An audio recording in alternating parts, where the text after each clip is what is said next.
We must learn to be alone and to be with others. I am not alone to escape from people. I am alone to learn from myself. I am not with others to escape from my inner self. I am with others to learn from them. If I can learn from both myself and others, then I am happy when I am with people and happy when I am alone.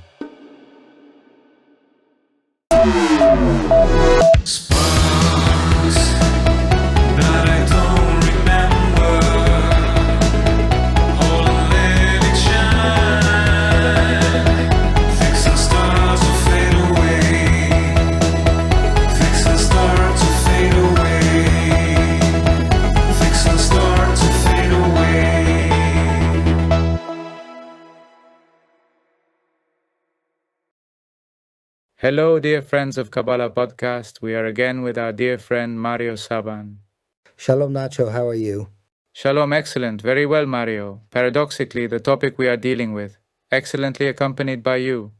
Thank you. You do not feel alone. Exactly, I don't feel alone. Let's talk about loneliness, a serious topic. But as always, we try to bring a smile to everything we do.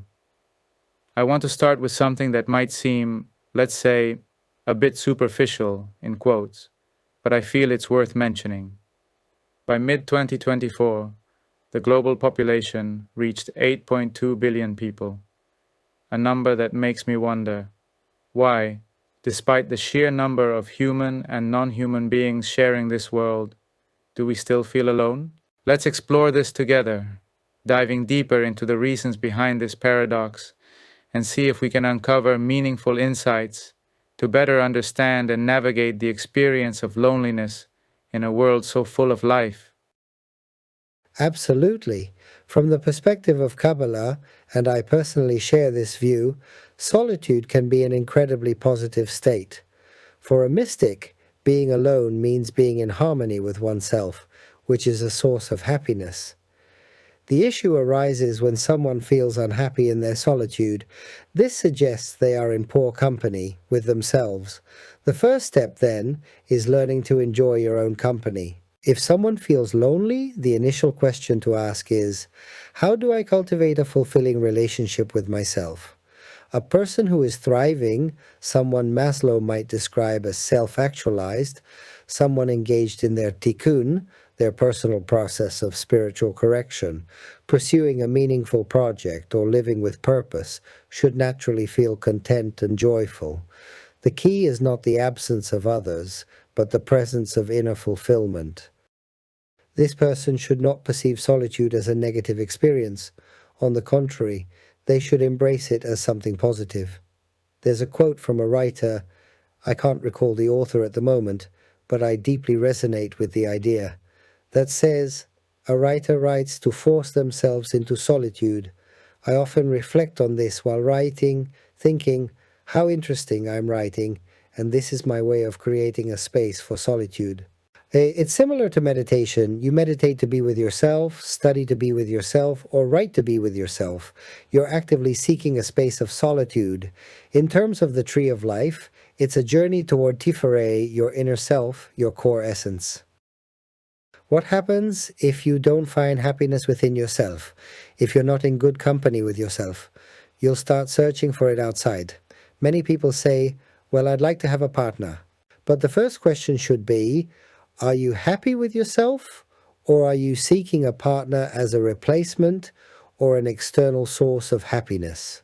The key here is to clarify whether you're in a relationship because you're at a 7 and want to reach a 10, or because you're at a 10 and want to reach an 11. If you feel like a 7 in your solitude and look for a partner to gain the 3 points you think you need to reach a 10, that's problematic. However, if you feel like a 10 with yourself and a partner takes you to an 11, then you're in a good place, because if the relationship ends, you'll still be at a 10. So the real question is, do you feel like a 10 with yourself? If the answer is no, and you're at a 7 seeking someone to make up the difference, it's a bad approach. That's because you're placing the responsibility for your happiness on external factors. A dependence on happiness from the outside. So this is not about I am half an orange and the other half is someone else. The feminist movement says, we are not half an orange, we are an entire orange. Look, we are half an orange in Yesod and a whole orange in Tiferet. We are always a whole orange, but also a half orange. In the dimension of Yesod, we need others. That's where we are half an orange. At the level of Tiferet, we are a complete orange, and being half an orange for someone else does not mean we stop being a whole orange. So I think there is a conceptual mistake in the idea that we should seek to be with someone or be in a relationship because we are not happy with ourselves, and what we are missing we will find in the other. No, what I am missing I will find within myself and reach my highest potential. And then we are social beings and we want to share. But let's create a relationship that is not based on dependency, but on equality. Because if I need the other person to give me what I'm missing, then something is wrong. I need the other person to give me what they can offer, not what I'm lacking. What I'm missing, I must also find within myself. So there are many traps when it comes to loneliness. The first thing is to achieve a happy solitude. For me, this is the key. When you're alone, you must be happy with yourself. If you're experiencing an unhappy solitude, it means you need to work on your inner state, your own neshama, and do some personal work. Then there's the desire to be with someone, but not the need to be with someone. I believe this is a key difference. One thing is needing to be with someone because they have to give me something I'm missing. And another thing is wanting to be with someone because they give me something that I don't lack, but rather something that enhances what I already have. So, if I am with someone because they give me more, that's great. If I'm with someone because they fill what I'm lacking, then I'm in trouble. Therefore, I should not be in a relationship out of need. I should be in a relationship out of desire. I was jotting down several things, a bit scattered, perhaps somewhat disconnected, but they were motivating me during your intervention. First, the state of healthy solitude, the kind we seek, is an opportunity to listen to ourselves, to have an inner dialogue. Who feels lonely? The one who doesn't listen to their own neshama, because they are not accompanied, meaning they are disconnected from their own transcendent nature. In that sense, solitude can become a path to self-understanding, a way to reconnect with the essence of who we truly are. Then, another thing I noted, iron sharpens iron, meaning the function of the other. And another point I wrote down is that, in a way, even though it is difficult for us to accept, the other is also a part of ourselves, because the other reflects things to us, allowing us to complete ourselves in terms of our own self-percept. Evidently, we cannot perceive ourselves if there is no other to give us a reflection.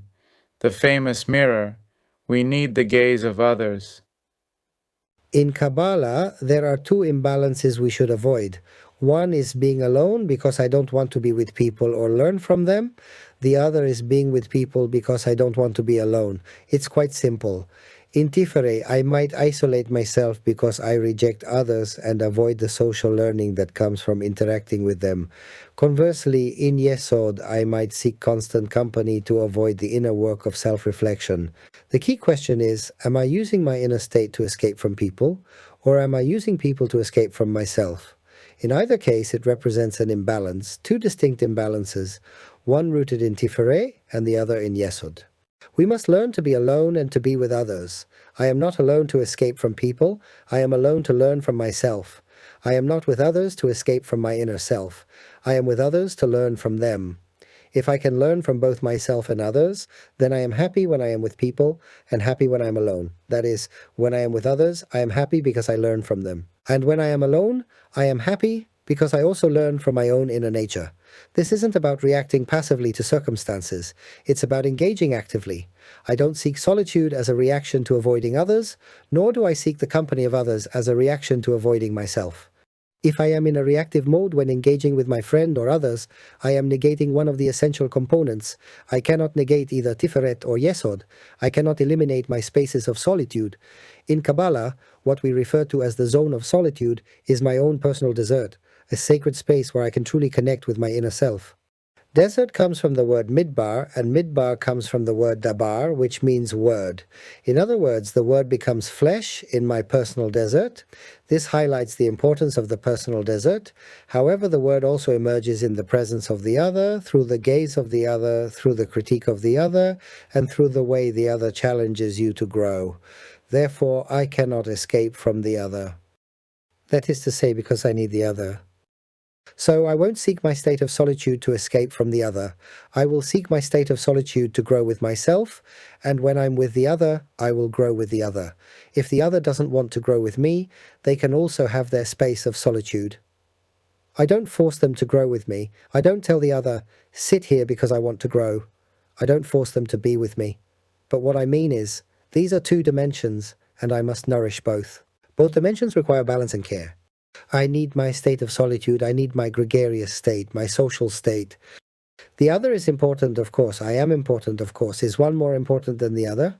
No, both are equally important.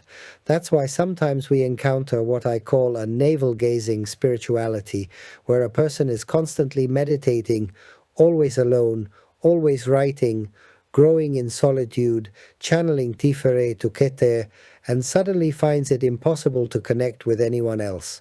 The mindset emerges, I feel so good with myself that I don't need anyone. A spiritual hypertrophy. Yeah, hypertrophy, of course, because I feel so good about myself that I don't need anybody. It's not like that, because then you are disregarding the social aspect, and deep down it's not true. How can you not need anyone? Even to buy bread, you need the baker to make it, unless you bake the bread yourself. In other words, even from an economic or biological perspective, we need others. So we have to be very careful not to fall into a type of loneliness or isolation, because one could end up like Mr. Sartre. I don't know if you remember the famous slogan, "Hell is other people." In the end, true growth comes from connecting, not retreating. Of course, they are not paradise either. But there we can incur a certain point there of egomania, believing that one must be detached from the environment because the environment causes more discomfort than benefit. However, the truth is that balance is key. I want to invite everyone watching the podcast to interact with us, to write to us, and share how they experience their states of loneliness, whether they have experienced it, if they feel accompanied, whether solitude is enriching for them or something that causes them suffering. We'd love to hear your thoughts on how you experience solitude. In this way, we all enrich ourselves and continue learning. Regarding the theorization of the solitude felt by the mystic, I wanted to pose a question to you, as I believe, though I don't know what your thoughts are, that it involves a very specific and unique kind of solitude. In this sense, I wanted to bring up a biblical figure, Abraham, with the famous Lej Lecha, which means, leave your father's house. It is a call to profound solitude from Hashem to the patriarch, in my view. Well, it's a relative solitude because, beyond Sarah, he is with servants and family. Yes, it's true that the call is solitary. That of the mystic, in that sense, it is true, and in that solitude the journey begins. But Abraham never abandoned the social aspect. None of the patriarchs did. In our tradition, we don't see hermits, except perhaps for Elijah the prophet, who often meditated alone. The prophets might have experienced longer periods of solitude, but beyond that, all our archetypes are very socially active. At the end of the day, we can form ideas about ourselves, but it's only when we interact with others that we truly see our real level. Sometimes we believe we've reached a certain level in theory, but when it comes to engaging socially, that's where the true test of consciousness lies. Those retreats, for example, where everyone is in a positive mindset, I think they're great, and it's wonderful that people feel positive there. But after that comes real life, the day-to-day. That's when we truly see whether our level of consciousness is elevated or not. On a mountain, sipping green juice, Everyone is happy, calm, and relaxed. People say, I'm going on a retreat, but in Kabbalah there are no retreats. The learning happens all the time. True growth is tested in the everyday. So this concept of I need a retreat, of course, I need a retreat because he has not achieved that personal desert here. You need to be with yourself for that retreat. I do not understand retreat as desperation. I believe that retreat has to be taken as something habitual. I believe that one has to exercise oneself in creating a permanent personal desert without the need for entrepreneurs to flee to a desperate retreat every 4 months in order to withstand the pressure, to be able to withstand the pressure. That would not be the strategy. The strategy is to have an hour a day retreat. Nachman of Bratslav said 3 hours a day, but well, let's not go to that radical level. 1 hour a day with you, you've had 1 hour a day. If you haven't had it, that day has not been lived. So what is being said here? Introspection for at least 1 hour a day. Now, introspection, seriously, not just breathing exercises or meditation as a way to fall asleep during the practice, not meditation as a system of evasion, but rather as a system of engagement with reality. Speaking specifically about the mystic solitude, what kind of solitude is experienced when it becomes difficult to share with others or with the surrounding environment the unique perception of reality we hold? Stay with us. We'll be back in 15 seconds. Hey Mario, what are you doing waiting for me? We were supposed to meet at 9 o'clock. But I've been here since 8:30, Nacho. We have to work. Well, okay, you're right. We have to get to work. Follow us, join the conversation, and like our content. Discover more about MarioSaban and Kabbalah at MarioSaban.com. Let's continue growing and learning together. I love this podcast. Well, I won't ramble. Let's get to work. Well, Mario, we are back. We had a few seconds to reflect. That's right. Thank you for the time of reflection you give me. Well, you are a quick mind. This is going fast. I really like your perspective because this is happening more and more. What happens with the mystic who, in their state of solitude, ascends levels of consciousness? First of all, at a certain level, and I believe Kabbalah students can confirm this through their own experiences, you find yourself becoming more and more alone. At a certain level, you find yourself alone because at those levels, it becomes very difficult to share your sensations with others. First of all, it's hard to translate them into concepts or language. At that level, words often fail to convey them, and because they are not translatable, they are difficult to communicate. However, they are certainly recordable on an internal level, as the mystical experience is something you can register within, but often cannot communicate outwardly. Even if it cannot be communicated, as long as it is registered, the sensation is imprinted on the soul.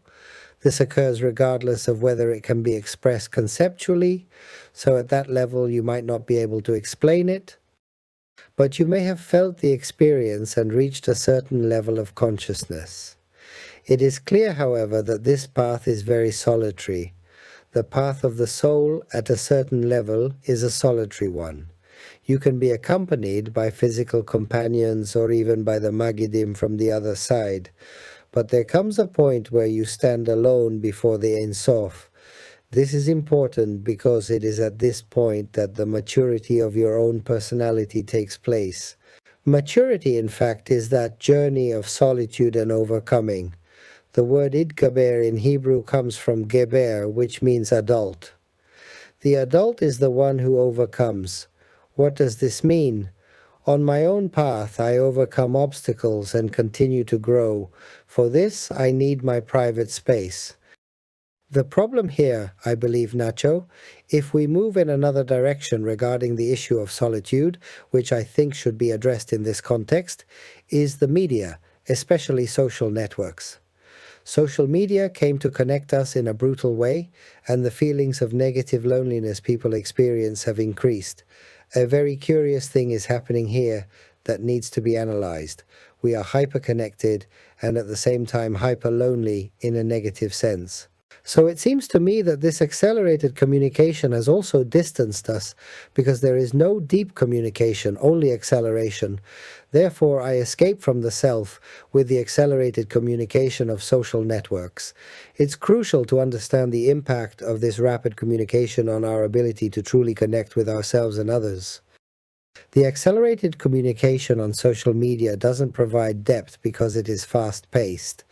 There are people who don't even return to themselves and remain hooked on social media. Social media hooks them because it keeps them at a certain superficial level. Social media can also be positive because it can provide depth, and thanks to it we can also share our insights and contribute. But what I'm getting at is that the speed of communication on social media today is quite satanic, quite negative, because a person may appear to be connected, but is actually experiencing a deep sense of loneliness that can't be filled. If a person disconnects, they begin to fill themselves with inner depth, and from that place, they can find a type of depth within that will enable them to contribute to the interconnectedness of social media. It's true. If you are on social media selling something superficial because you haven't done your inner work, you're in trouble, but you must do your inner work in order to receive the light in your work within, and then go to social media even to avoid repeating yourself. Because even the repetition of yourself within topics causes absurdity for the tikkun, rectification, as you are constantly presenting the same repetitive model. That repetitive model doesn't lead anywhere because neither the other person grows nor do you grow. So how can you grow? First, you go to your inner self, to your Tiferet, and receive all the information from your interiority. Then, from the emptiness you've created, you reveal it to the 4 lower dimensions of the tree. You reveal it to others, and then the return from others comes. Sometimes the return is deep, and sometimes it's superficial, because the people who are in superficiality will respond to you in a superficial way. This is where your bina, your discrimination, comes in at the level of understanding to discern, okay, here is the wheat and the chaff. I need to separate. Who is responding from superficiality because they are unbalanced, and who is responding from depth? True growth happens when we can discern between the superficial and the deep in our interactions. In general, when someone responds from a deep place, I engage with them in dialogue for the sake of the greater good. When someone responds from the superficial, I still connect with them in mercy, but I won't enter superficiality. At the very least, I won't use the surface unless it's in service of the deeper meaning. How can we help others see the surface as a means to access the deeper, rather than merely engaging with the surface? It's very difficult. Everyone must have their own experience.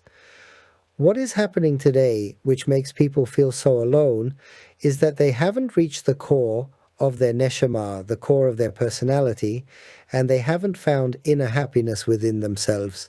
We return to the initial point.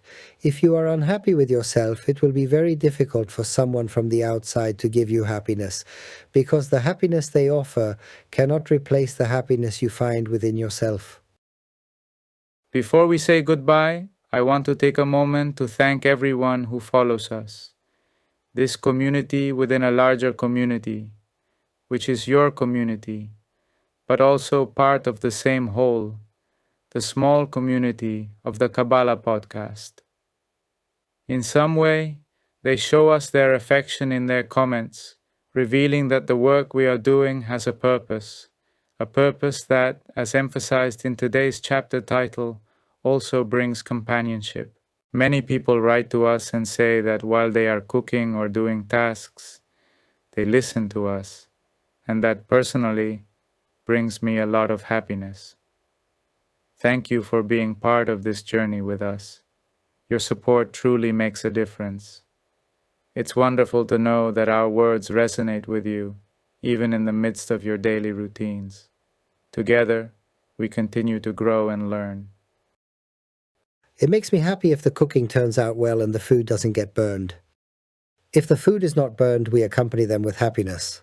Surely the food comes out with a lot of love, and in this sense it generates a lot of satisfaction, knowing that we are contributing to our journey and that we're all growing together.